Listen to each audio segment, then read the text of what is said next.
Pemirsa, Wakil Bupati Kabupaten Wajo menilai permasalahan ganti rugi sengketa lahan bendungan Pasir-Loreng dengan masyarakat disebabkan oleh miskomunikasi antara pihak pelaksana proyek dengan masyarakat yang terdampak. Dalam rapat dengar pendapat yang digelar Komisi A DPRD Provinsi Sulawesi Selatan pada Rabu siang.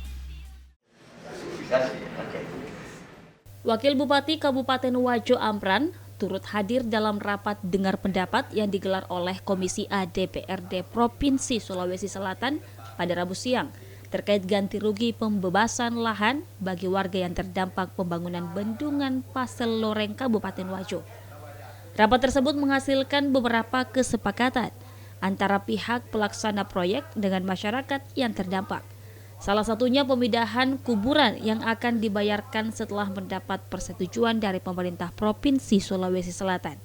Secara garis besar, Amran menilai perseteruan tersebut disebabkan oleh miskomunikasi, seperti sosialisasi yang tidak sampai kepada masyarakat yang terdampak.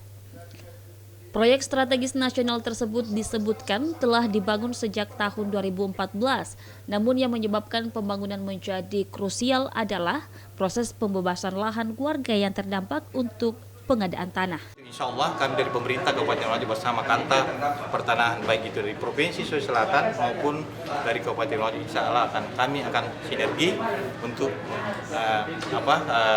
memberikan penyuluhan termasuk kepada masyarakat kita untuk menunggu daripada berkas-berkas yang dibutuhkan sehingga harapan masyarakat itu bisa dicairkan. Amran menyebutkan bahwa saat ini proses penyelesaian lahan telah mencapai 98% dan pembayaran sudah 95%. Ia berkomitmen akan bersinergi bersama pemerintah Provinsi Sulawesi Selatan dengan pemerintah kabupaten untuk memberikan penyuluhan kepada masyarakat untuk mencegah kesalahpahaman lebih lanjut. Fitri Hairunisa, Celebes TV.